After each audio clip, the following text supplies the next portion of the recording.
All right, so like I said, welcome to this eICS administrative training. So there are several different types of trainings that we could do for Javari's eICS program.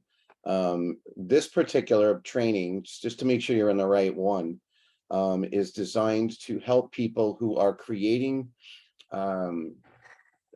facility plans, creating the incident command structure for your local facility, building your own contact lists, and creating incident response guides as well. So there are a couple of different types of training, like I said. So this is really a planning training where it's pre-event, and we are going to be working completely outside the activation portal of eICS. Hold on a second, I have something popping up on my screen here. All right, and I'm going to show you what I'm talking about. I'm going to go ahead and log in. The login is the same as you would for any event. And normally when we do our training for operations and response, we always tell people to kind of look over here and find the event that they want to get into and operate out of. So so this is the last, August 29th is when the last time the coalition activated for the RDHRS exercise. Now we are not going to be in the operations side today. So once you click on any of these incidents, it brings you into the incident.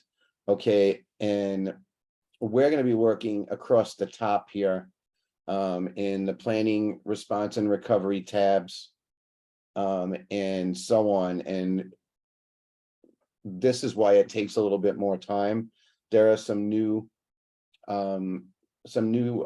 additions here, but there's a lot to cover, and I'm going to try to make it. Oh, sorry.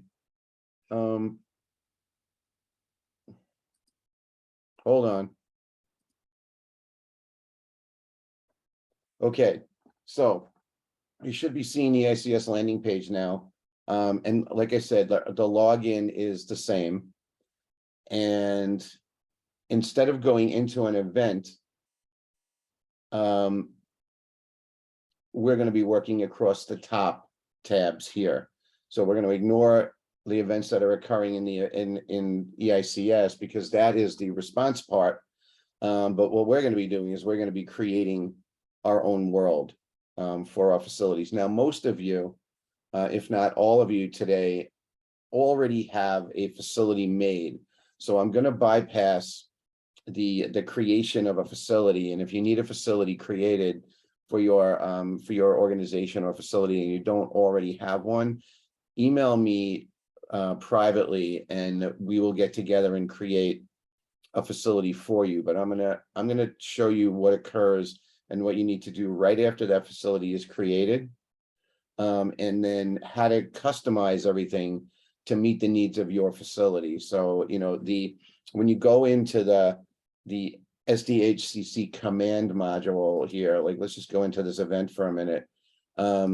You'll see that the ICS chart is extremely comprehensive, and it covers, and we're continuing to expand it even more. So, you know, it covers emergency management partners now, and EMS partners, and long-term care is being added, and facilities and clinics and all of that. And what we want to do here is just to identify that one facility, because we don't expect you to operate your entire incident command underneath the SDHCC command. That's the area command. So when you do your NIMS training, you know that an area command is a location where numerous incident command structures report up to, and we are that funnel.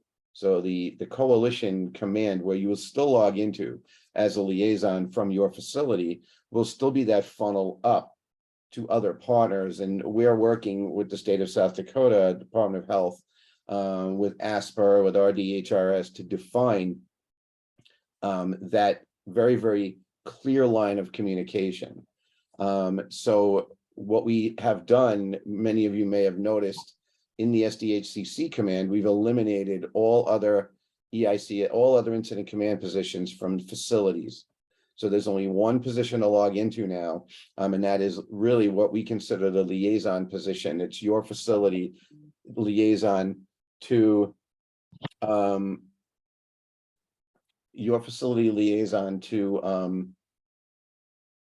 our coalition. So as we hold on. As we go through this, we're going to teach you how to create a world for your position, or a world for your facility. So, and that all occurs up here. So there's three different types of training that we can provide. We can provide planning training and administrative training, which is the training we're going to do today.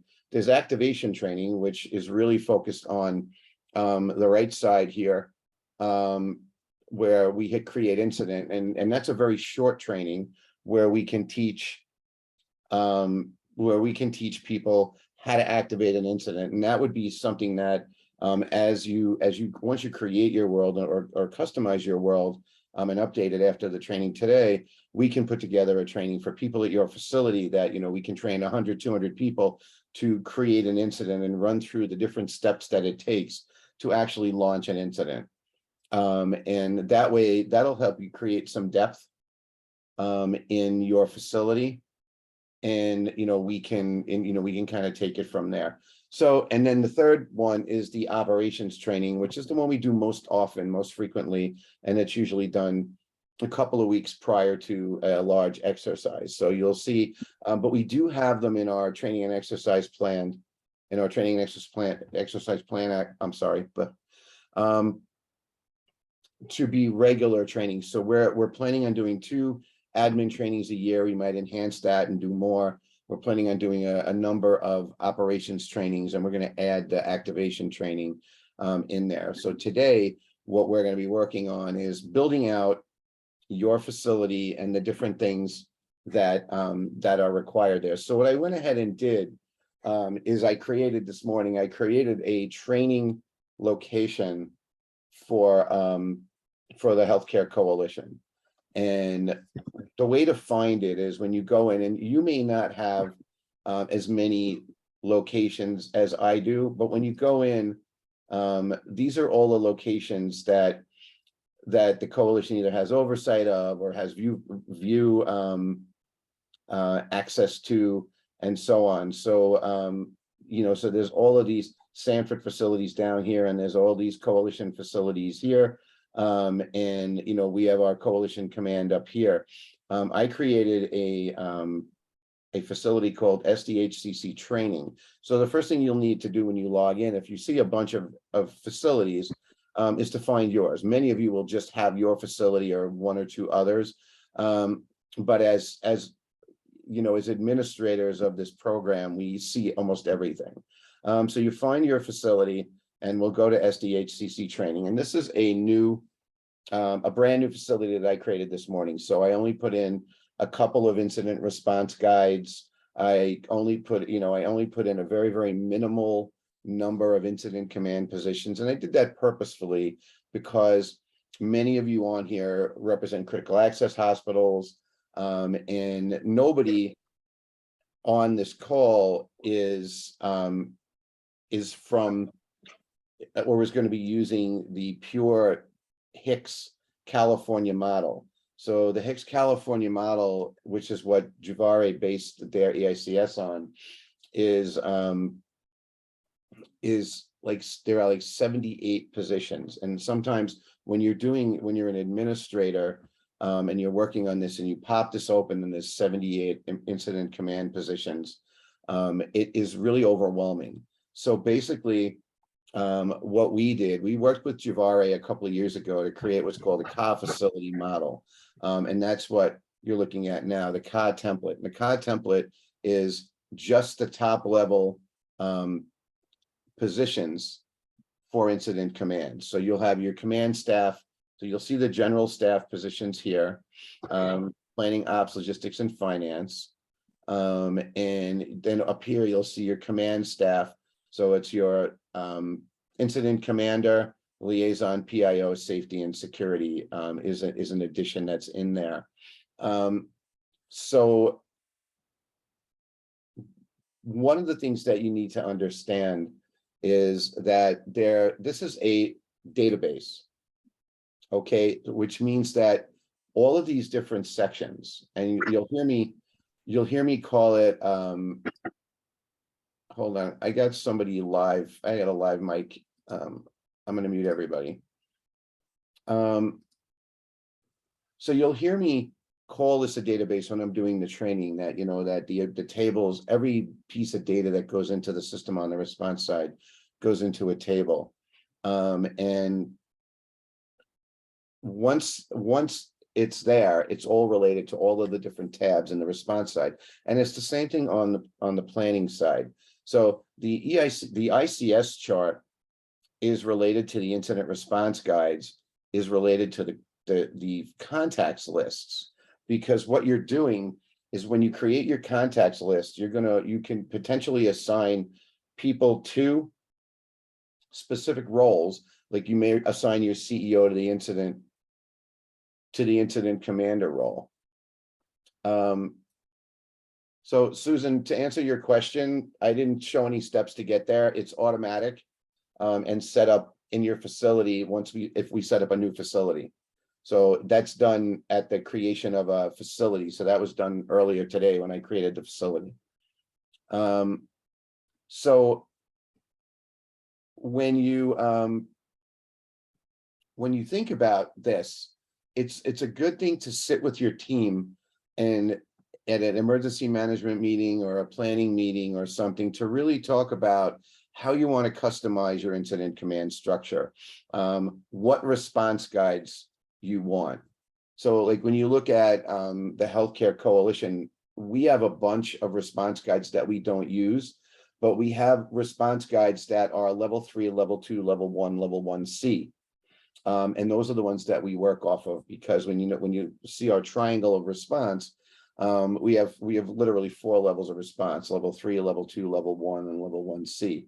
So that's the ones that we work on. So you want to make sure that, you know, when you go into some of these models, there might be 30 or 40 incident response guides, and that in and of itself can be overwhelming, because an incident response guide requires, you know, a good amount of work to put together, to ensure that the right message is in there, to ensure that the right people are notified, and so on. And they're all customizable.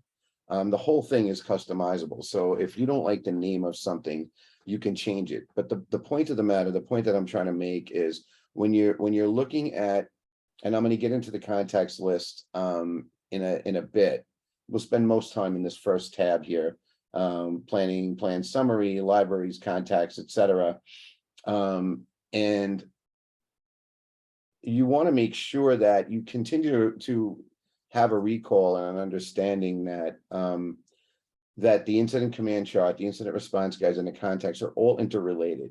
Because once you create your contacts, you're going to be activating those people to fill specific positions, or you're going to leave those positions blank.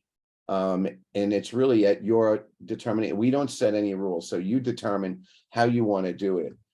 You can just use the labor pool, or you can use incident command positions to identify people. Now, for the most part, at least experientially and historically, we know that critical access hospitals in particular, and even regional facilities, it's really who's there that becomes the incident commander. You know, who's the highest level of leader that's on campus at the time becomes the incident commander. So there's different ways to create these relationships to make them work for you. And I'm going to try to cover all the different creative ways that you can build out this world. But let's get down into it. Let's talk a little bit about the incident command chart. Okay, so the standard incident command chart, and again, many of you already have a domain created. It's been there for years, and you may want to go in. So your domain in your facility may look different than the one that I'm showing you right now. Likely it does. And that doesn't mean that you can't change it. The way I'm going to teach you to change it is doable in any of the existing structures, and you can customize it all the time. So like when I went back into the South Dakota Healthcare Coalition training, or the South Dakota Healthcare Coalition response one, up here, SDHCC command, you'll see that, you know, Kevin and I constantly change this around. So, you know, when we're always in there, and you'll see here's all of these incident response guides that we've created, and we save, for the most part, we save the incident response guide. We create a new incident response guide for every drill that we run, the statewide, and we save all of those. If we ever need any to copy off of them, or if we ever need any information. But what you're seeing here is a bunch of incident response guides that we don't necessarily use, but here's the ones that we do use. You know, the eICS demo is the one I use to do training. The Healthcare Coalition for Sioux Falls, the state communications exercise has its own. I have one for statewide training, and then level 3, level 2, level 1C, and level 1 disaster activations. And these are the ones that we create, and you'll see that I have them numbered. And the reason that I number them, and you can do this too, is that it brings them to the top of the field. So if you put ones in front of them, it'll automatically filter them right to the top of the field, so you don't have to go looking through all of your incident response guides to get the work done. So we're going to go back in to planning, and we're going to go back and find our SDHCC training domain, and we're going to go to work. Okay, so one of the things that that you might want to do is remember that over here is like you select, and all the action really takes place over on the right hand side. So let's just go under command staff for a minute, and let's play around. Let's just say that you're a critical access hospital, and you don't like the fact that your safety officer and your security officer are separated out because you don't have a paid security officer. And so one of the things you might want to do is eliminate this position. So how do we eliminate this position? We hit security officer, and a whole window comes up on the right hand side of all these different things that we can do within this window. And you'll see also down here, position contact information, depth chart, any files that might be associated with this position. And we'll get into files in a minute, well, in a bit, on how to upload files to your domain that will pop up in an event. So job action sheets, for example, if you use job action sheets, you would upload a job action sheet to that. So as we go through this, I'm going to say I want to combine these two positions, the safety officer and the security officer. So the first thing I'm going to do is I'm going to highlight security officer, right? And I'm going to delete that position. So it's as simple as that. You go and you delete this. Do you want to delete it? Yeah, I want to delete it. It's gone. So you don't have to worry about the security officer anymore.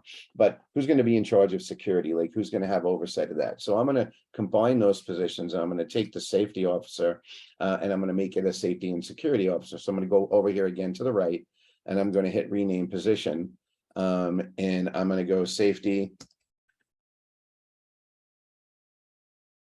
security officer, and I'm going to click OK. And now I've combined those positions, and it's that simple.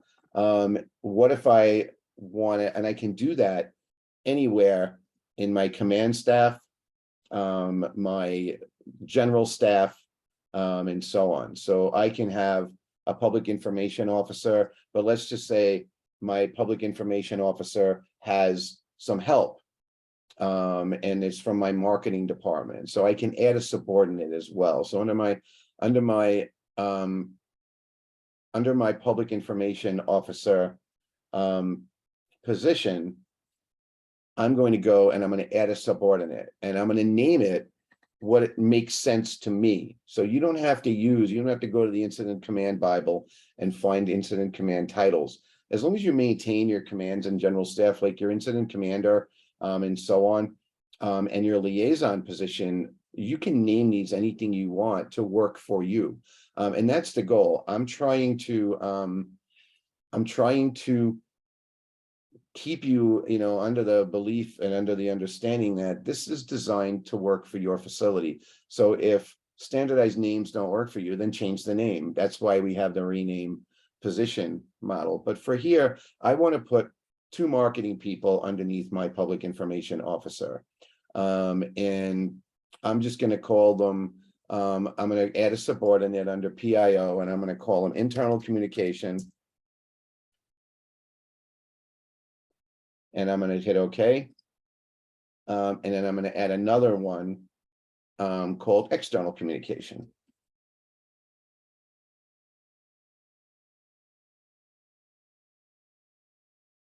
And then I'm going to hit OK. And I've created those positions. And we'll get into later exactly how you can add people in, like physical names into those positions. But the first thing that you want to do when you create this, as right before you even create your contact list, is to make sure that your incident command chart is working right. Because as you update your contact list, you're going to want to potentially assign your contacts to a position. And when we get into the labor pool, I'm going to show you a different creative way to go ahead and do it a little bit differently. So that is really the modification of the chart. Works at any level. And the incident command chart, just as when we get into the activation phase, the incident command chart is going to ask, when you notify people out, people who are in the incident command chart and the labor pool will get the option to provide their availability. And if you put someone in other contacts to notify, it's just going to give them a touch 1 to confirm receipt of this message kind of thing. So as you're building out your incident command chart, you may want to think about, how do we want to notify people? Okay, so again, it stays in this first piece here. Do we want to notify people by role, or do we by role, command role, or do we want to notify people by hospital role? Okay, so, and those are 2 entirely different things, because most people don't run around. Your CEO doesn't run around on a regular basis every day going, I'm the CEO, I'm the incident commander, or your director of nursing doesn't ever say, I'm the operations section chief. So you might want to go and utilize your labor pool for corralling and kind of filing your contacts within a labor pool model. And what I mean by that is, when you go into the labor pool, it says here escalation notification, and that is a standard that we had put in for, who do we notify in an initial event. Let's just say we look at a silent activation, which is, a lot of hospitals use silent activation. That's why it's in there. It may only notify a specific amount of people. And then once you're in your command center, you may want to notify everybody, but we're just going to take that out for now. And I'm going to delete that group completely. And we're going to start digging out our labor pool. All right, so in the labor pool, I'm going to add a subgroup under labor pool called executive leadership. And in that group, I will put my CEO, my COO, my CFO, my director of nursing, and so on. So, basically my executive leadership. And that will be its own separate group. So if I want to just notify executive leadership, I can go into any one of my incident response guides and unclick, and when we get into that, I'll show you how to do that, and unclick everybody but executive leadership. Then I'm going to create another group. And you'll think of other groups when you when you build your own, but let's just call this one nursing directors. We'll add another group called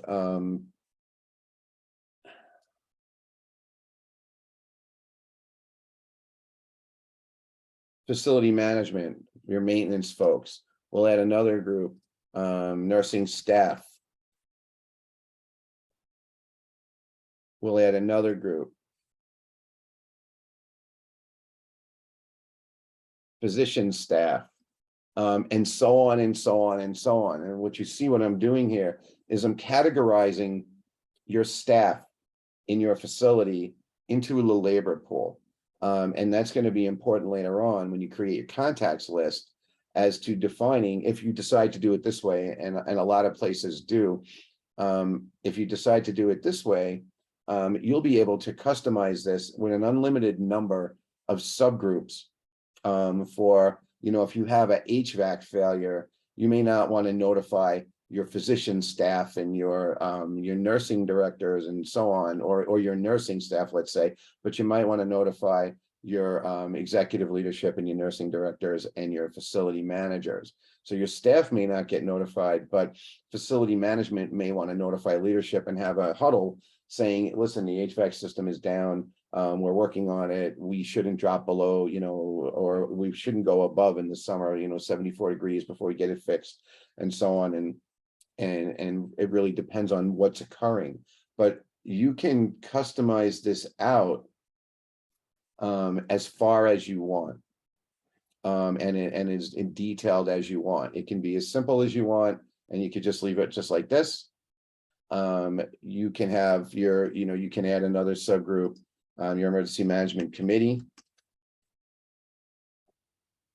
in case you want them for subject matter experts. You could add IT. I mean, I can sit here all day. IT subject matter experts. I could sit here all day and come up with roles. But building out your labor pool is the first place to create space to add your contacts to. So before you decide to throw your contacts in there and stick them in one bucket, which you can do,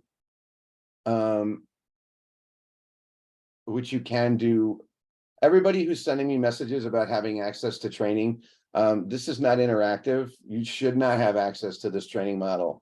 So if you're in your facility view only, we'll have to get you changed to an admin but send me an email, because we're going to lose this chat box when we close out. So if you can't get in and do any changes right now, it's okay. You probably don't have admin access. We'd have to change your admin rights before you could go in. If you have view only rights, that means you don't have admin access. And that's a stopgap measure to prevent anyone in your facility who has access to log into eICS and suddenly they're terminated to go in and delete your eICS model. So the facility needs to decide who is an admin, and then we can create and give that person admin access. And that Kevin or I can do. I think Rick can do it from the State Department of Health. I think he has admin access as well to create and move people around and give them new types of accesses and so on. Anyway, so that's how you create the space for your contacts. So as we go in and start digging into this, and again, you're going to have an incident management role or an incident management chart that already is pre-existing. So I'll just, and what I mean by that is, let's just go in and look and see. I probably won't be able to, here, look, let's just look at Sanford Vermillion for a minute. And you'll see that, Julie has built out some stuff. She has left some other stuff there. She's got her labor pool set up for all the different departments that she calls out by department. So she has them in her incident response guides. But like, this is a really good example of how to play out your labor pool. So what Julie does in Vermilion is she calls people out by role rather than by what their incident command role might be.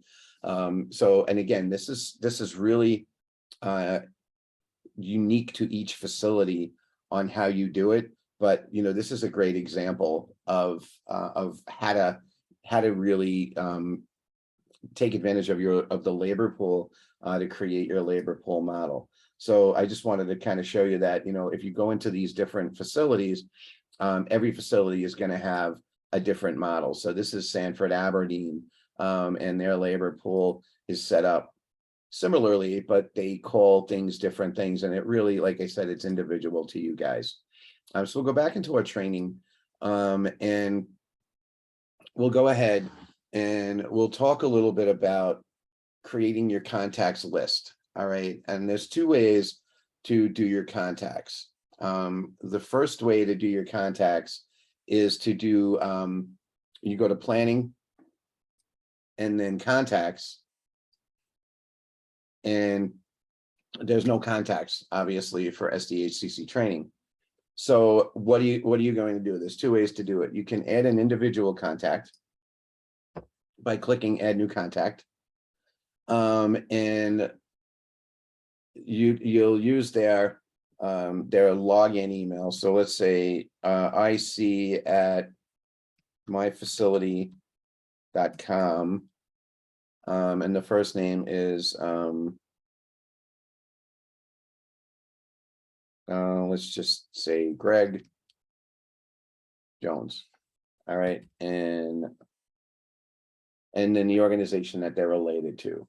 So basically it's, you're creating a person who's facility staff. Now, when you're an admin, you can give people different rights. And the higher up you go, the more rights they have. So facility staff limited gives them, pretty much view only access. And they're able to operate within eICS within their role. Facility staff gives them a little bit more of an expanded role. Facility admin gives them a role, the capability to do whatever they want, make changes to your org chart and so on. And then external contact is someone that doesn't work for you. It's your emergency managers, your EMS people that you might notify outside of your facility that are able to come into your event, but you don't want them really changing things around once your event is over and they can log back in, let's say. So we're going to make this person just a plain old facility staff member. Okay. And then we're going to create this role. Okay. And then once you create it, it's going to give you some additional information and ask you for additional information. So, the first thing that it's going to ask you is to add a phone number. And you can add the department, like facilities. Let's make this one an executive manager. Let's say CEO. So Greg Jones is your CEO. Department, let's say executive, title CEO. And then we're going to put a phone number in here, 605-555-1212. And we're going to hit save. So now this person is in your system and is available to be assigned to any one of the positions that you have created within. And you can do that right here by going ICS positions, and then you see you're in your template, add and remove positions, and all the positions that you've created come up. So let's just say this is executive leadership, right? So we'll click OK. And now anytime you activate your labor pool for executive leadership, your CEO, Greg Jones, is going to get a call. So it's as simple as that. The other windows are, account information and login. And it's going to automatically assign them a username now. And there's nothing we can actually do about that. That's a new role in Juvare. So we used to be able to assign usernames. Many of you have a username that's first name dot last name.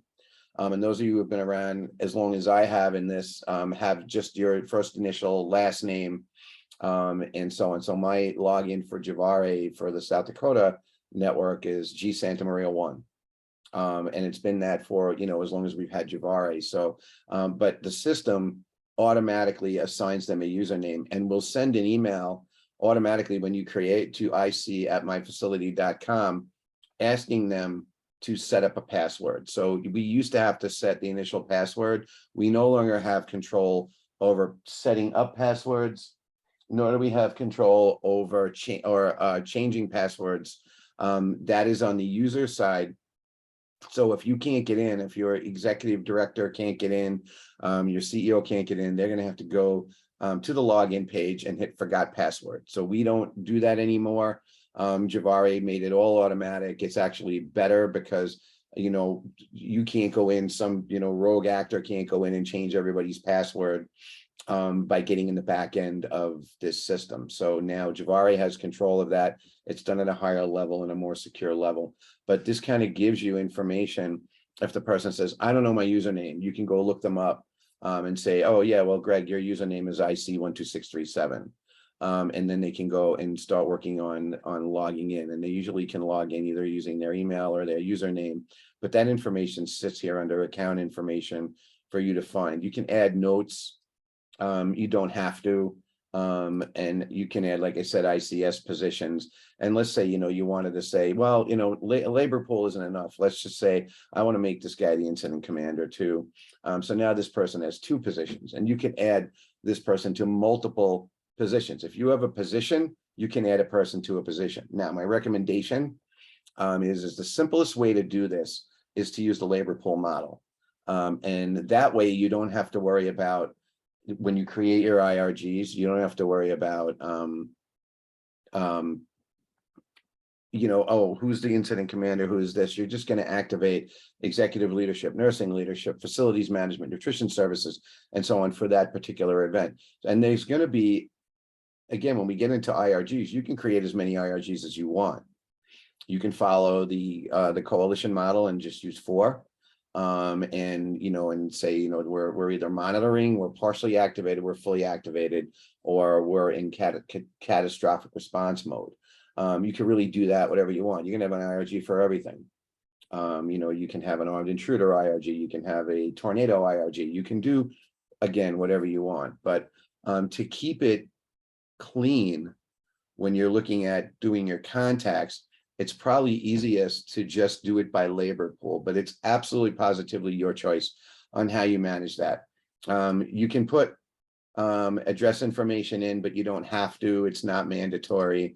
And so here is really where you want to kind of look through, because you want to make sure that that phone number, and it's usually a cell number that we want to add. That phone number is the person's mobile phone. That's the number that we're going to notify first. And what it does there, if they don't pick that phone up, if you have a second number in there, it'll notify that one second. Once this person gets their first message, and so on, it might identify what type of mobile device they have. But the other thing that you can do is add their phone number in for getting a text message. And it all really depends on who their service provider is. So normally it's done in the form of an email address. It's the same phone number, 605-555-1212, without any stops or breaks at, and I think Verizon is vzwtext.com. All right. And then that will, there's 2, there's SMS and MMX, and I think it's VZW text is one, and VZW pic is another, PIC. But you have to look that up, and there's a couple of resources on the internet. If you just Google text from phone number, you'll come up with all of the different service providers and the ats, what you have to do to put those in there. So now this person, when you activate them, is going to get a call and a text, and they'll get an email as well. If you get them to download the app, they'll get messages from the app. They'll get a call, a text, an email, and a message from the app. So what you've created right here is a redundant communications process to get your executive CEO notified during a crisis. So, and that's all you really need to do an individual contact. So now you're saying, all right, great. So now I have you know, 60 people that I have to go in and do this. Now, you know, just on a side note, when I created this model for Sanford Health, we added 40,000 people. But we didn't do it individually. What we did is there's another format you can use, which is really simple, and it helps you create your world a little bit faster. It takes a little bit more work on the back end, but will help you get your contacts in quickly. So there's this feature called upload contacts. And when you upload contacts, it'll say, well, it's a CSV file, download contact template. You need the template, right? So you're going to download this contact template. And once I get the template, if it does download, I'll share what that template looks like with you. It's still downloading, so give it a minute. And I'm going to open this. And I don't know why it did this. I think it did this because hold on, I'll share this with you. It did it because we already have a contact template.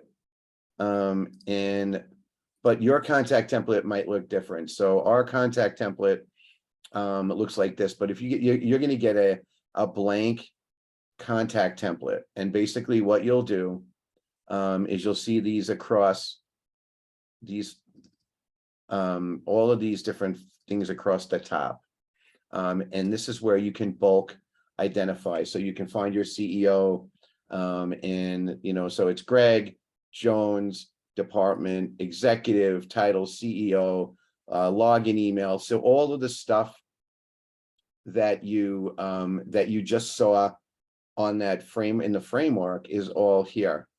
And then you can fill this in as a bulk upload, fill in all of your staff, save the file, and then go back. I'm going to go back to the other share. And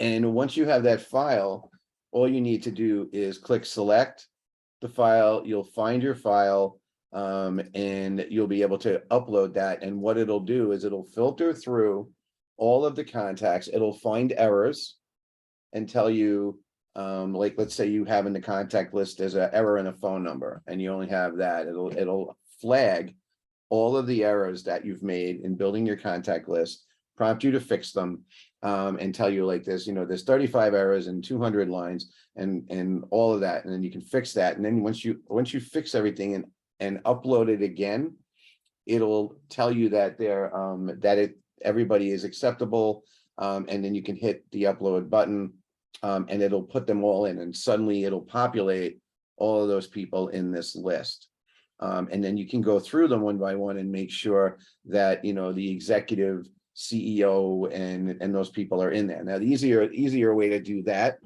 once you've got them filtered and identified in categories, is to go back into your plan summary, and go to the labor pool and look at executive leadership and see who's in there. Okay, so you see now that I have, when I made my contact, Greg Jones, he was in the contacts list, in the contacts section of this, was created, and now he's all automatically added to the executive leadership role. And what will happen is when you do your bulk contacts updates or uploads, all of these people will fall into those places as long as you've identified them appropriately in your Excel spreadsheet. So these are things that you should think about from a perspective of, you know, how we're working, how you want to notify people. So again, the first thing is, you know, what does my labor pool look like? How do I want to structure that out? What is my contacts? What does my contacts list look like? And moving forward. So we're actually moving faster than I thought we would, because there's some things were automated, but we're nowhere near done. So we're going to keep going. We'll probably end sooner than 12, but, you know, I'm sure you'll all be sad about that. As we continue to go through this, you're going to, I'm just reading my agenda. You're going to ensure that all of these people are in the right place. And you might, as you're doing your and this is why I'm saying do it in this order. Set up your ICS chart first. What roles do you need? Like what command and general staff roles do you need? If you're a critical access hospital, you probably won't go beyond your command and general staff. You might put, someone else under operations. You might do ed subordinate, nursing ops, or clinical ops, non-clinical ops. Sometimes it says select a group. I always click no group. Clinical ops and facility ops, et cetera, and so on. And then, you can double up and say, for the incident commander role, which we made Greg Jones the incident commander, and you go to the depth chart and there he is. So as you start identifying who could be incident commander, who's in the executive leadership, who's in facility management, who are we missing? We don't have nutrition services and all of that. And you can give out a blank copy of your contacts template to like the nutrition and food services director or the nursing director, and have the nursing director fill out that, and the nursing directors on your units fill those out and upload those independently. So you may not know who all the players are, and the bigger your facility, the harder it is to know.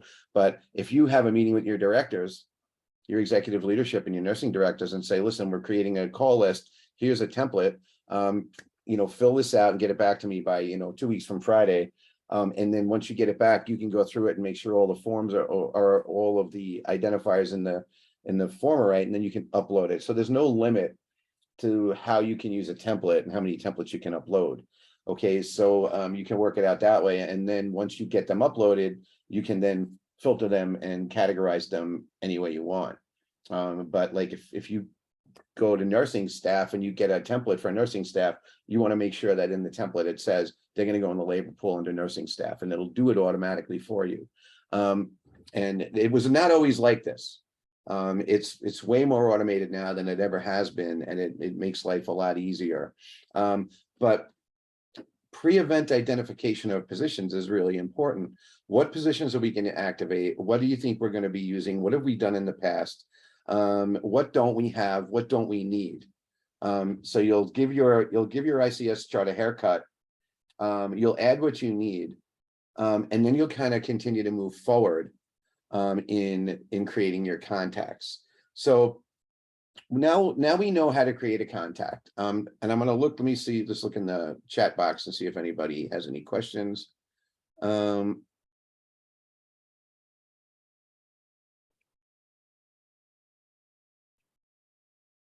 So, all right. So Bobby Jean is saying that your comm centers may have these groups already. So you may want to emulate, and that's a really good idea. You may want to emulate what already exists within your organization and be able to download those groups. So what we did for Sanford was we worked with enterprise data and analytics. So we wanted to create armed intruder notifications for the 4 markets. And basically all we needed was enterprise data and analytics to identify every employee in the Fargo market and give us a spreadsheet. We gave them the spreadsheet and asked them to populate the fields in that spreadsheet with the data that we needed. So they did the work, and we uploaded that to Fargo notification. And so it was more primitive in a sense that for armed intruder, for the project that we were working on, we didn't really care what the person's role was more than we cared about the geography of where that person was for armed intruders. So for example, a lot of employees from a lot of health systems don't always stay in their home base. So I may have Fargo employees who work at a clinic, but they might be over at the hospital that day. So if we have an armed intruder at any Fargo location, we were able to hit notify, and it sent out a notification to everybody that was in the Fargo market.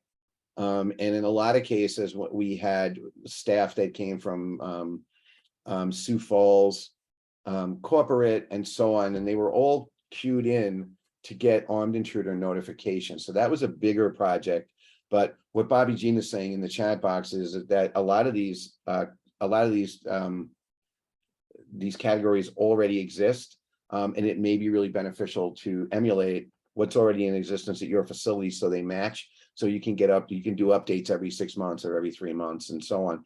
And the only thing that you have to really worry about is additions and terminations throughout. So one of the things that we implemented before I left Sanford was that on a weekly basis, Enterprise Data and Analytics would send us a list of new employees and a list of terminated employees, whether they were terminated, resigned, retired, or whatever, and we would go in manually and remove those employees and add the employees. And it's best to really, if you have an organization that has a lot of turnaround, critical access will have less. You could probably get away with doing it monthly, but larger facilities will have more turnaround, and you want to make sure that your list stay specific and accurate. At one point, and I know that Javari does have this feature already, but we're working on figuring out how it fits in with each facility. There will be a capability to tie your contacts list directly to your HR database. And your employees will be able to go into the HR database, update their information, and that information could then migrate over automatically. And that's something that is coming down the pipe, but it's not there yet. So unfortunately, you're still going to have to go ahead and do this somewhat manually. So anyway, that's kind of where we are with the contacts lists, and how to build a contacts list and how to build an ICS chart. So it's relatively simple. It's a simple interface to go ahead and make that happen. Now we're going to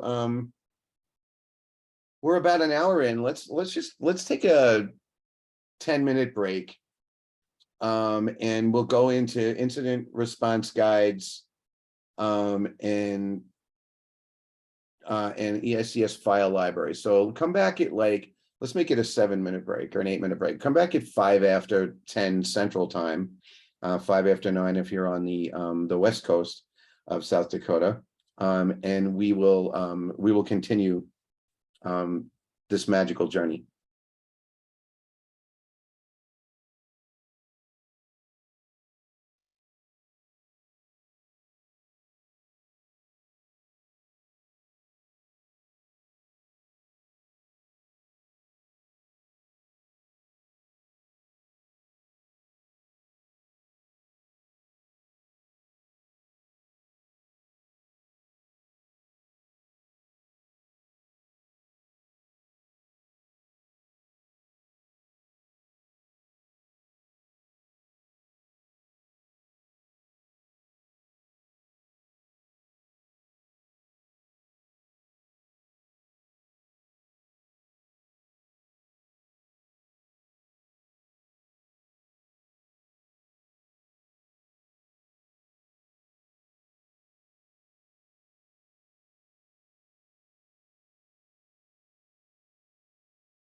Okay, let's see.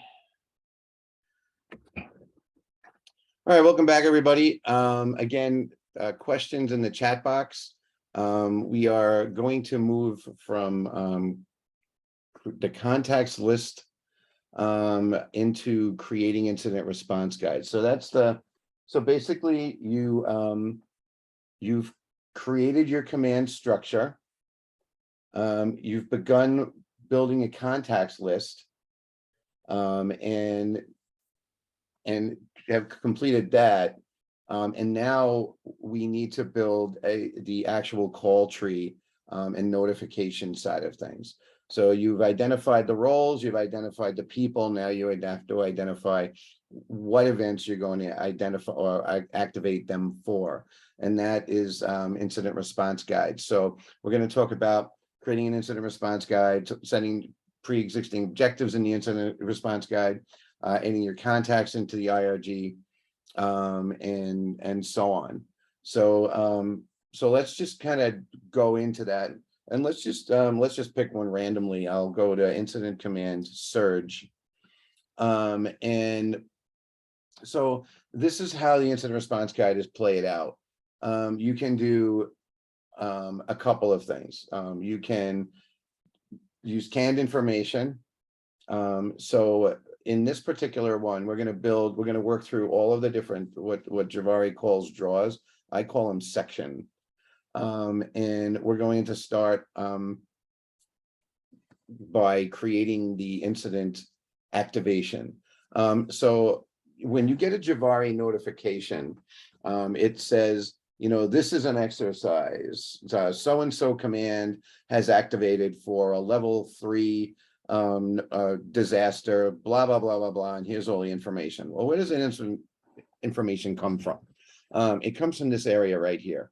So when you go use canned information, we'll just say level 1 activation, mass casualty.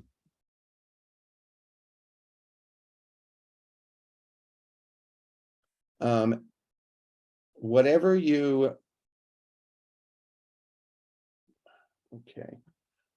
put in this box right here is exactly what the computer is going to read to the people receiving your message. So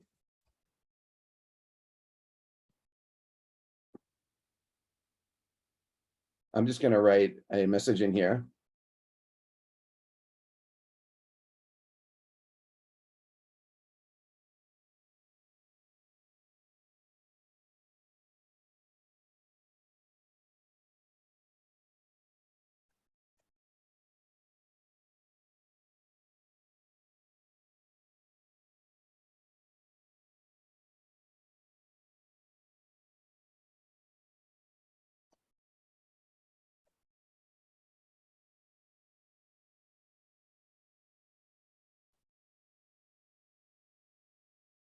All right, so that's your message. SDHCC training is activating for a level 1 event. A bus crash has occurred on the Interstate 90 near Kadoka. EMS is reporting approximately 60 injuries. You can put an incident message in there, or your incident missing, to provide a safe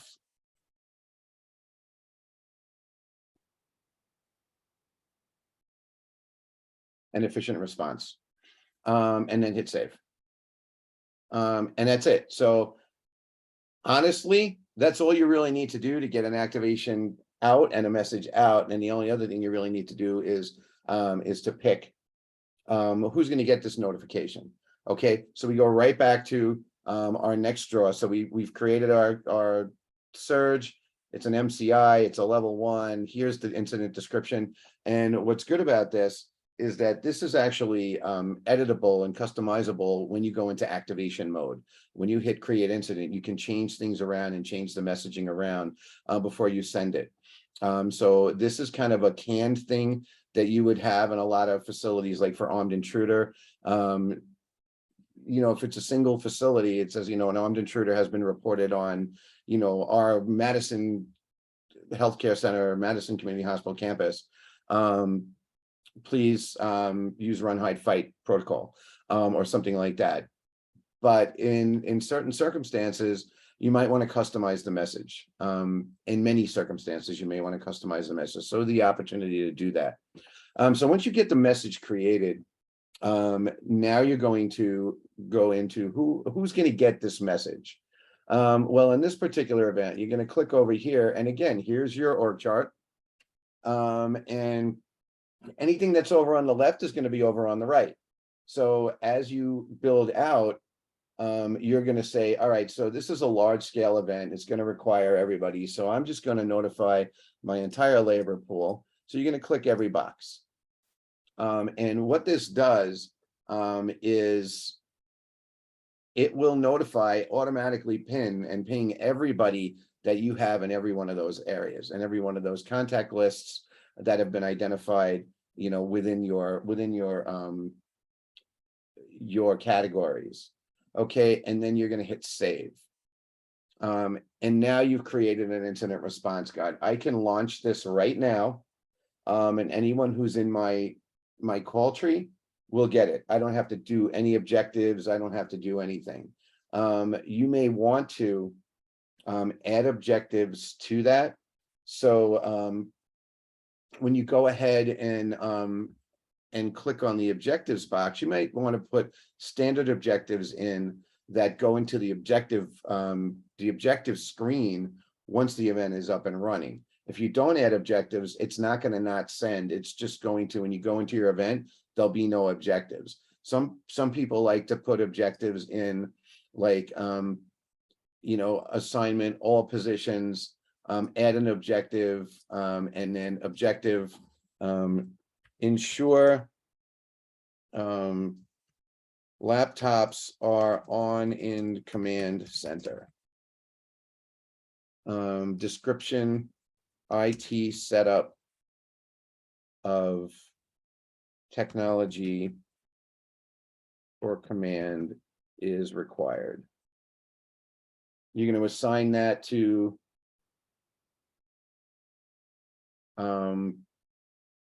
your logistics section chief, and you'll prioritize and you hit OK. So now that objective is in there. And so what you're doing here in the pre-event planning stage is creating a checklist of things that need to occur to make sure your stuff is up and operational. You might put an objective in there, you know, establish communications with local emergency management, establish communications with county EOC, communicate with EMS, whatever it is, wherever you're going to get information out of is an objective that you might put in there. So it's a starting point. It's like the starting gun for when your command team sits down, you go through this checklist of all of the different things that you need to do to make sure that that the incident is going to be up and running. You could say, you could do schedule briefing, you know, schedule first planning meeting, schedule incident briefing, and so on. So the incident commander knows when they go into the objectives that all these things need to be done. You can have a paper copy of those objectives as well in the form of a checklist that's in your response guide or an operations guide that you have that all matches. And this is a good opportunity as you're modifying your incident command tool to actually get that done. So you know, having a checklist that matches your objectives in case the system goes down or whatever, that you know at least what you need to do to get your command center up and running. So, you know, and as you can consistently add positions and add assignments and do all of that, you might add objectives as well. So again, you know, when you're looking at an incident response guide, you're going to have what is the message, who are you calling, and what do they need to do once they get there. And then you can actually create files where you're going to go ahead and upload a file to this that is there already. So let's go ahead and stop for a minute on the IRG, because we don't have a file yet, and we can go and add a file one of two ways. We can go to the library and add a file to the file library, or we can add a file directly to this particular IRG. So let's add a file to the IRG first. But you see what the problem is here is that I don't have a file in the file library that I can add. So I'm going to click on resource documents, and let's just add this Ebola checklist. And I'm going to click OK. I'm going to click upload. I'm sorry, I'm going to click OK, and that should add the checklist right there. So when you create your file library, you go into the library here, and it's just like creating your positions. You want to create your documents, and you can go into here, and there's all these documents that exist already, and when you have access, you can throw and add files in. So search for I'm just wondering why it's not allowing me to add a folder. All right, here we go. So I'm going to add a folder under policies. It's going to be called agenda. I'm going to click OK. There's agenda. I'm going to add a file to agenda. I'm going to browse. Let's see, browse my desktop. Let me see if I can move this eICS training agenda over to the desktop. And I'm going to browse the desktop, and I'm going to look, and I'm going to find the eICS training agenda. I'm going to upload that to policies and procedures under agenda. And now you'll see the eICS training agenda is there. So let's say you have a plan, a fire plan, or a communications failure plan, or anything of that nature. You want to add that back in to your IRG, right? So you're going to go back in and go to plan summary. We want to go back to Surge. We want to add that agenda to here. So we added it to our main library. And again, when you're working with your team, you want to decide, what plans do we want up, keeping in mind that a lot of the plans that you have, your fire plan, your failure plans, and all that are updated frequently. And you need to have somebody that's going to go in. Once you statically move that plan here, it's not going to update in your document, like from your document management tool that your facility uses. So you want to make sure that, are these your emergency management plans? Are these plans that you want to have updated at all? Do you want to even add files to it? You might want to create job descriptions, that there are templates for job descriptions out there, but you might want to create job descriptions. Like when I worked at Stanford, I created very, very short references, because if you look at an incident command job description, it's like, some of the incident commander ones are 2 pages long with, 60 different tasks that are on them. And someone in a crisis isn't going to want to read through a job description that's 60 tabs long or 60 check boxes long. So what I did was I created, you're the planning section chief. The role of the planning section is to do this, and a short paragraph. Your primary responsibilities are A, B, C, D, and kind of doing it that way. And that I created an operations guide out of that. It was really, really specifically helpful to leadership to have an idea of what their role did, as far as what the planning section's role is in a crisis, but also what they should be thinking about as well. But let's just go back to this, to adding this. So we're going to add this agenda in. So we're going to go to hit add, we're going to go to resource documents. We're going to go to policies. We're going to go to agenda. We're going to find the eICS training agenda. We're going to hit OK. And now that agenda is there. So anytime you launch an event, those documents will be right on the front page of the event. Your documents will be right there for everyone to see. So it might be, you know, an infectious disease plan. If it's an infectious disease one, it might be an armed intruder checklist as to what command needs to do to notify law enforcement, and do lockdowns and do things like that. So it's anything that you want to do, put in there. I would advise not to overwhelm people with files that you're not going to use. But if you're going to have job descriptions and so on, or you want to create a, you know, or an operations guide that's consistent with any operation or any activation, you certainly can go ahead and do that. So basically what we've done, is we've created this first IRG. We can also identify locations that would be activated, and we can just say our command, and hospital command.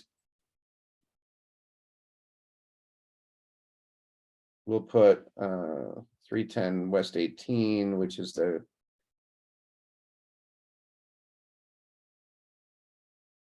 coalition office. Now, when you put your address in, just like when you do the map point on your eICS communications drill, if you hit the down arrow, it'll give you the latitude and longitude of your location, and then it'll be like type building type command. All right, and then so now that, oh, we need an icon. All right, so building, and we hit add. So now our building is in the event. So basically, through your IRG, you've created your message, you've identified who's going to get your message, you've identified what they need to do, you've identified any references you want to give them to help them do their job, and you've identified where they're working out of. Okay, so that is how to build your incident response guide. And in the meantime, we actually covered item 7, which was uploading files and plans to the file manager, and so on. So basically, what we've covered in the last hour and a half is really all the nuts and bolts for administration of the incident response guide, or administration of eICS. You know, and it's really important. We have a couple more things to go over, but it's really important to understand that that, you know, the structure of this is all relative. The ICS chart is related to the context list. The ICS chart and the context list is related to the incident response guide. And if you do it in the appropriate order, it makes your life a lot easier. So again, you know, just to review, you should always create your ICS chart first, modify it. Don't be afraid to change what's sitting there if it doesn't work for you, because if it doesn't work for you, you're not going to use it. I watched numerous events unfold over the years that people activated and only used eICS as a mass notification tool. And you're extremely, you're really not being prudent in the sense that what this thing does and everything that you add to it also fills out all of your forms and reports and everything that you need to give to FEMA or CMS or anything else when you're in your event itself. It will print out everyone that responded to your activations. It'll print out all the objectives that you did. It prints out all of the ICS forms for you. So a lot of places don't use it beyond using it for notification. The coalition uses it and creates, does a lot of messaging, creates objectives in there, and assigns objectives to, you know, during drills to different members of the coalition leadership as we go through that. And the reason for that is it's a record. It maintains a record of what's going on. But more importantly, if you have people who are out and about within your facility, or even, you know, in different facilities associated with this event that you've activated, they can be on their phone on the eICS app, getting objectives sent to them, and working those objectives and you know, and accepting those objectives and updating those objectives right from their phones. And if you're not doing that, and you're not utilizing that to the fullest extent of the tool, you're losing a lot of really powerful capabilities. So, and it's there and it's free, and you might as well work through it. And and this could be a good fall project for all coalition partners to go into their EICS rule, EICS domains and do some updating. And I'm sure all of you that are on the call need to do it, because you wouldn't be on the call and so on, and go forward. JC, I can send you some links of what those are. We would have to ask Matt Van Voorhis from Sanford if he would be willing to share the ops guide that I created for them. That belongs to them. So I just can't freely share that. That's Sanford's property. Matt is in Florida right now, so when he comes back, we can ask him if he could share a copy of the ops guide that people could take and customize for their command centers. All right, so Susan has a question. If I add someone as a contact and they miss the email, is there a way to resend it or just delete them and create it again? Or can they do forgot password? I'm not necessarily sure what you mean about missing the email. The email will get sent. There's no way to resend it. I wouldn't delete contacts because someone missed an email. I would confirm that their email is accurate, and that they're not sending the email to trash or spam. But there's not a way to resend an email or resend a communication. The only way to resend a communication is to escalate, which is really not appropriate. Now, Javare is working on a model where you can send updated messaging, and that is not yet available.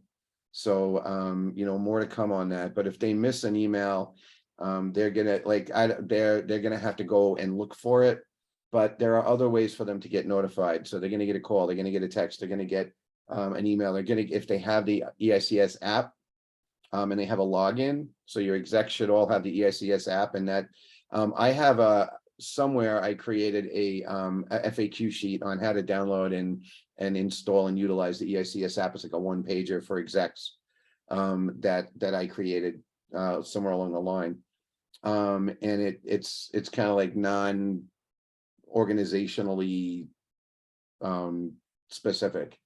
It's just, here's how you download the app, here's how you log in, here's what you do. I got to look it up and find it, but I can share that with you, because I think one of the things that you need to realize is you can do all this great work in this tool, and it's very easy for you to do. It's going to take you, like, if you sit down and block 4 hours out of your day to go through your command chart and start downloading your current contacts list and updating that, that's going to take some time, but the end result is way more beneficial. Going through your incident response guides and kind of shopping for what you want to keep and what you don't want to keep.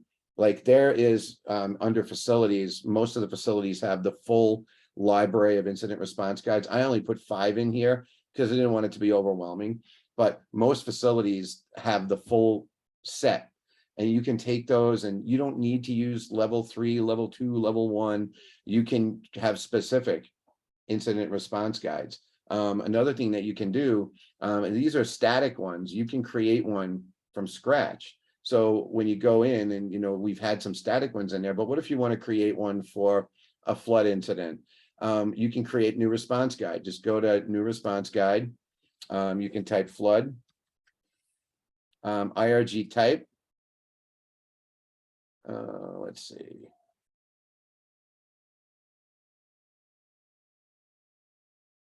Other, click OK, and there's your incident response guide, and it's automatic. It's here, and all you have to do is fill in the blanks like we just did. So they're really easy to go ahead and create, and again, customize for your facility.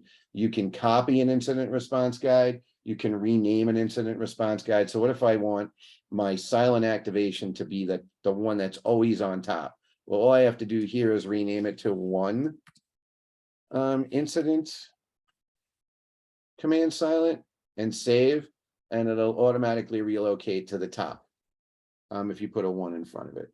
So you can customize the tool out a little bit, create incident response guides, and kind of go forward. So so we talked a little bit about, we're pretty much done with the IRG model and how to create them, and they're simple. And as long as you go through the tabs, you make sure you create your message, you identify who's going to be notified, what they're going to do. If you want to add objectives, you don't have to, what files you're going to provide. It's in that order. What is the incident? Who's responding? What are they supposed to do? What are their references? And what location are they working out of? And it's that simple. And you've created all of that, most of that, when you've created your ICS chart. So the next thing we're going to talk about is the response. We're not going to talk about the HVA because we don't use the Javari HVA. We use the THAM tool. And let's see, settings. Where do I want to go? I want to go to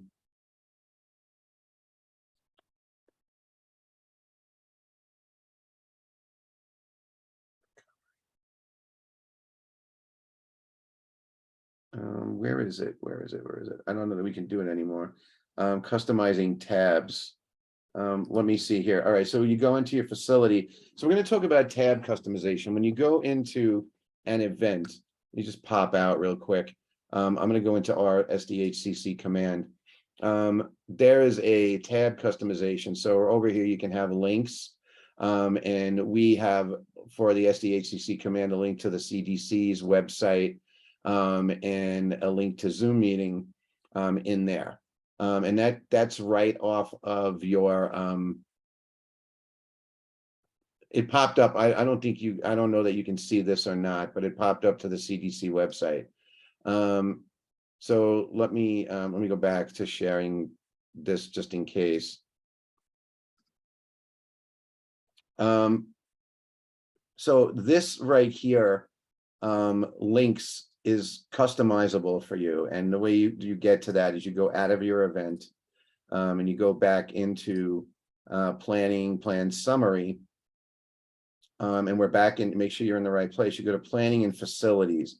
All right. And then you got to go down, and you got to find your facility. So we have to find SDHCC training. And then in the bottom, so this is your facility details, and when it prints a report for you, what the report's going to be named, your address of your facility, the longitude, latitude, business type, and education, etc. But then you go into the details, and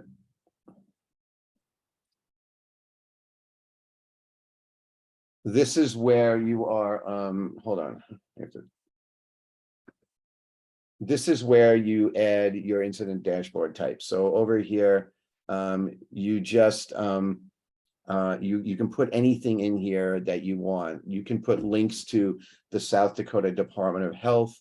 You can put links to news agencies. So I added news agencies from both sides of the spectrum, so I didn't insult anybody today. They're the CNN's viewers and the Fox users. And in the middle, I put Weather Underground for SDHCC training. So when I launch an event, links to those news agencies will be there. How do you do that? Well, all right, so you can go here and let's add Kello News.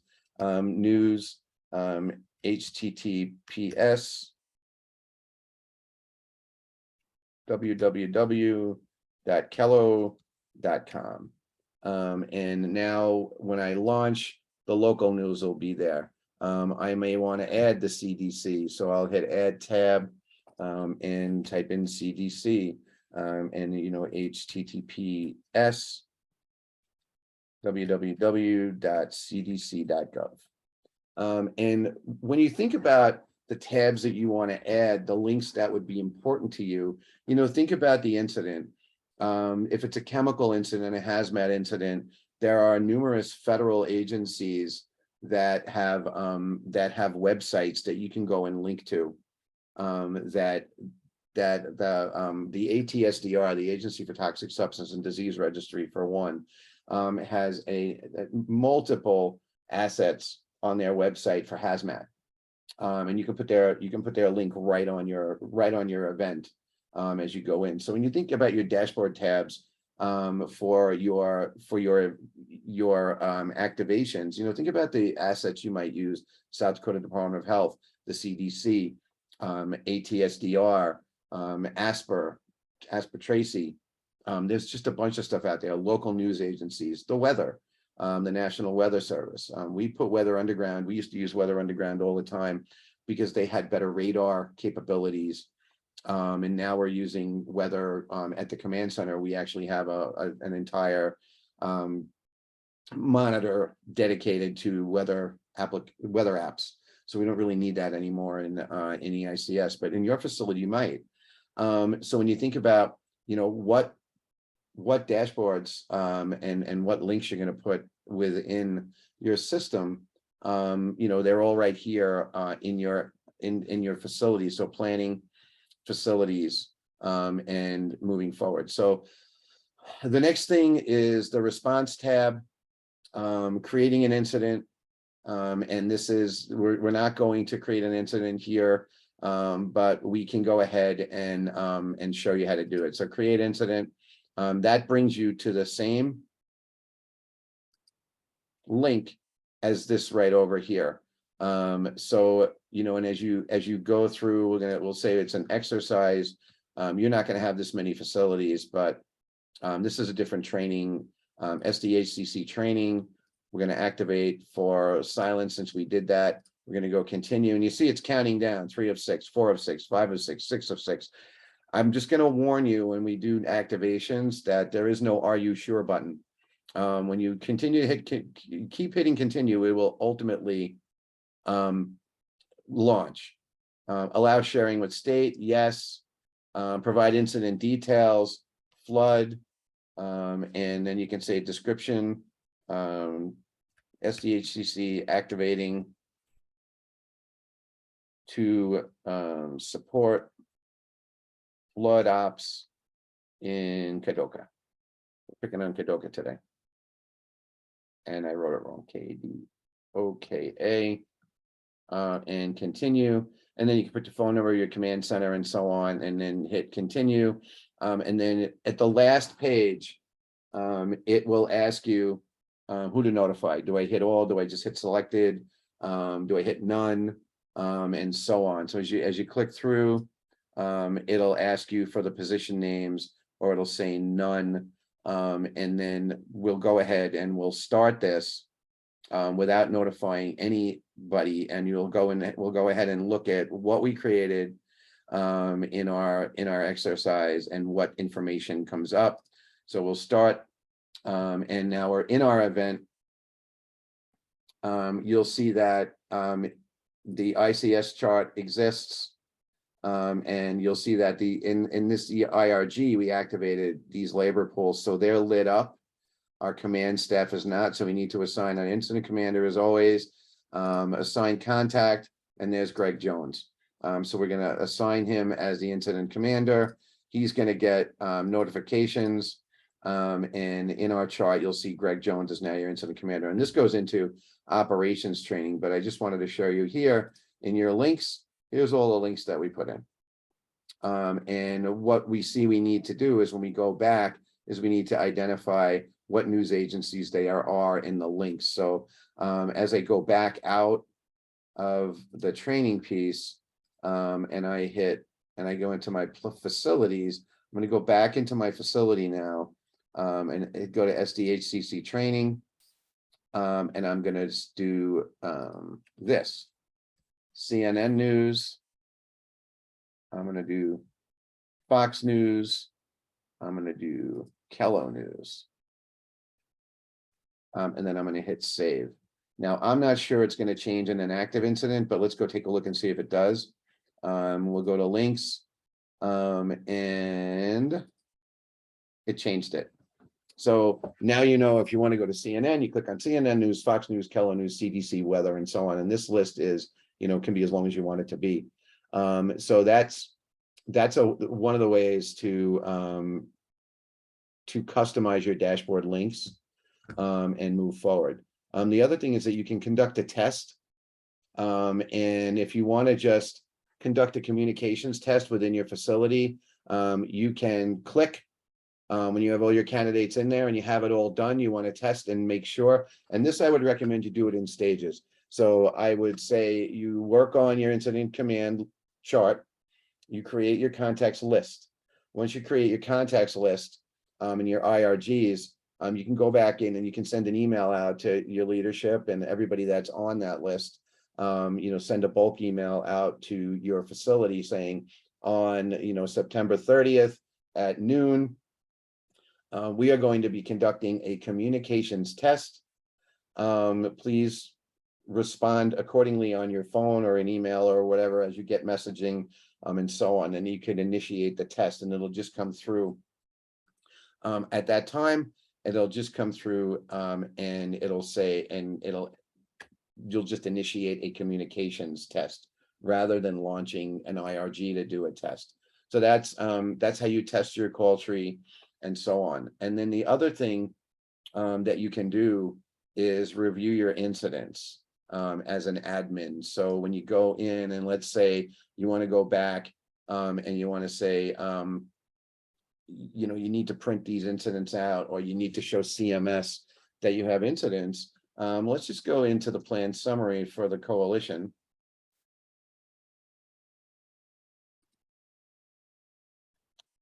And we'll go and look at all our incidents, okay, and all our activations. So this is everything that the coalition has activated since 2015, since we've been in there. So, and all the way up to the newest ones. And then you can go in, and August 25th was the RITN exercise, and you can go in and you can look at, the ICS chart. You can go in and you can look at the objectives that were created. You can look at all the messaging that occurred, and so on. So the incident never disappears, it just gets archived.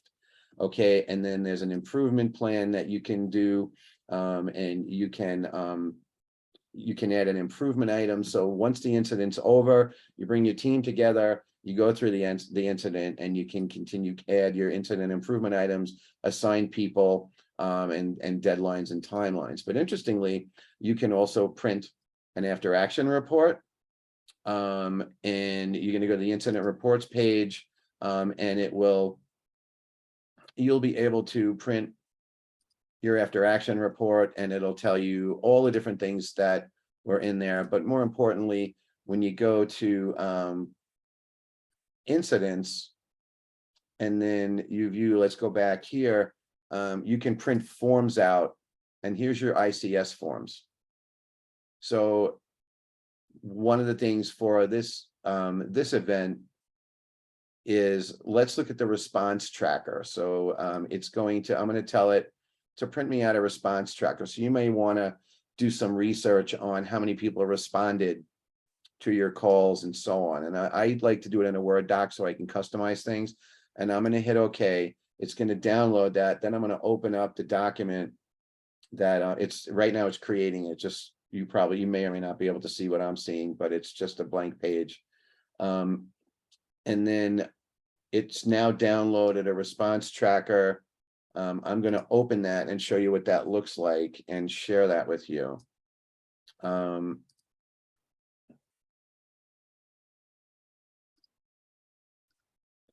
And you should be able to see this now. This response tracker, it's giving me a little bit of trouble here. Hold on, where did it go?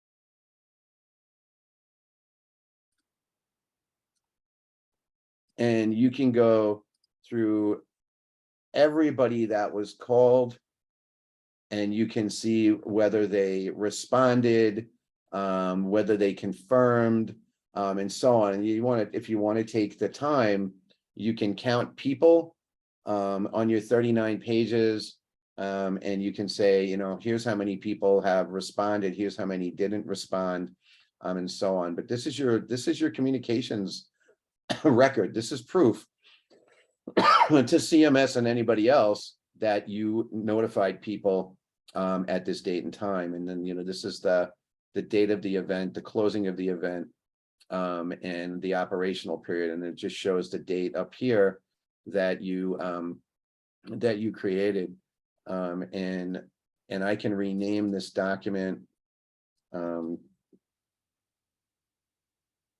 RITN exercise report. So, and then you can take this out, put your own logo in there, and you're good to go. And that's your communications report. But there's a ton of capability there. Where'd my eICS go? I think I deleted it. Hold on a minute. Okay.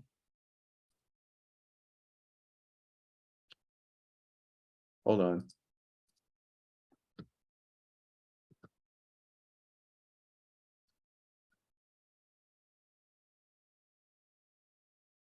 Okay. So that's how you go into your old events. They'll always be archived, and all of you, if you've ever activated, will be going ahead and you'll be able to go see those anytime, any of your incidents, depending on your facility. The next thing is, again, we talked about incident reports, and so let's just go to this August 25th report, and we'll go to view. And then it brings you right into the incident where you can print out your reports and your after action report. And then the same thing when you're talking about your improvement plan,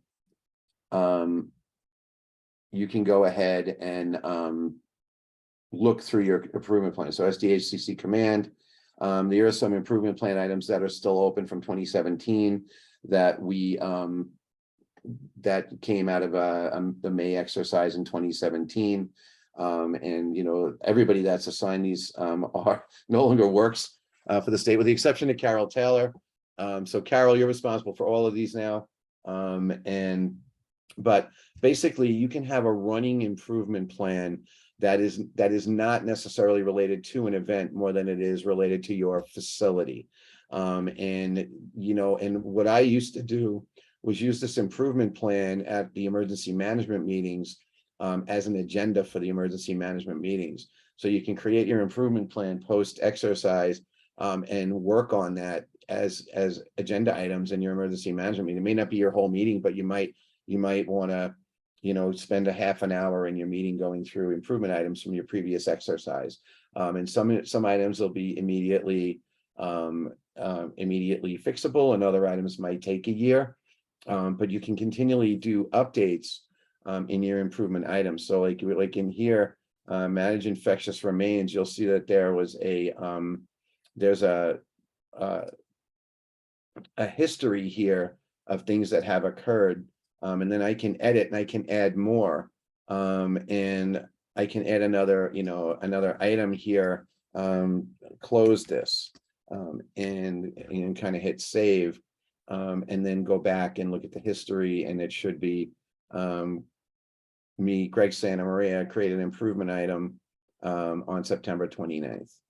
So, and it goes to every person on there. So you can, anybody that's assigned to the after action, to that after action item would get a notification and improvement. So it's an ongoing collective of improvement items that it's not really related to one drill or another. It's more of a bigger picture item. So going back to plan summary, and I had to go into SDHCC command because this is the SDHCC training has no history because it was built this morning. I want to kind of I want to look in the chat box, because we're actually finished. So we actually finished an hour earlier, and the reason for that is some of the stuff was automated. So I want to see if anyone has any questions on anything that we covered today in this training. And just kind of before we do that, just kind of review again the three big pieces of this as an admin is making sure your ICS chart reflects how you actually operate, making sure that your contacts are updated, and you've created a contacts communications structure that actually works for you. The labor pool model seems to work for a lot of facilities. I know that in Bismarck, let me see if I can show you this one, how crazy they got with theirs. Let's see. Sanford Bismarck, not their AirMed though. Let me see. Oh, it's too bad because I don't have access to that one. Theirs is actually really hardcore. They added every department by oh, here it is. Hold on, Sanford Bismarck. Let me see if this is it. Nope, this is the wrong one. In their other one, they added every department by salary code, which was really interesting as well. So anyway, you know, when we go into the work that we're doing here, in trying to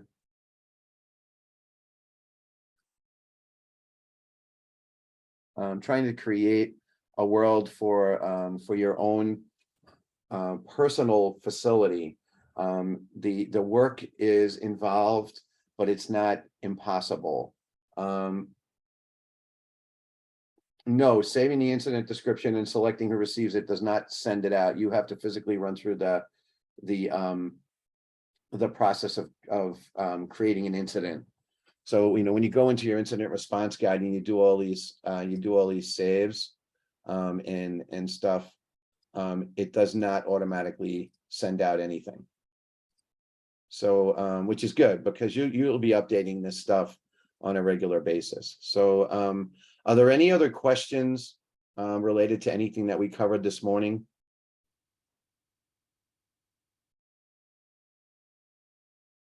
If you have them, just punch them into the chat box, and we can answer them. We'll give it a couple of minutes and then we'll see. Hopefully this was helpful for folks. And what we'll ultimately try to do, and I know that me, Kevin, and Rick are kind of the gurus of this, and I know that you know, Matt Van Voorhis at Sanford is for Sanford folks that are on here, is really a go-to for eICS for Sanford Health. For those who don't know, he's moved into my old position, so he's really a great asset for eICS consultation for Sanford folks. For Avera folks, Kevin, anybody can call me at any time and I can try to help you through it. And I know Rick Forkel also is becoming an expert, or if has not already become it, if he hasn't already become an expert in eICS and administration of the program. You know, so there's people out there to help you, and I'd like to see us continue to work toward having administrators in each facility, and then we could have administrator training more often. And when features get updated, we can send them out to the administrators as well. And those of you who are admins, we're going to be doing some training in EM resource very soon, because we're going to be transitioning. I am going to be heading down to Yankton to work with Erin on transitioning back out of Salamander and back into EM resource. And we'll be doing some training for admins and for cash managers coming up in the next couple of months. So that's all I have for you guys. I'm going to give you an hour back. And if you think of anything, you can just shoot me an email and I will try to answer the question as best as possible. But that's the end of this show. That's all I have. I want to thank you guys for attending, and have a great rest of your day.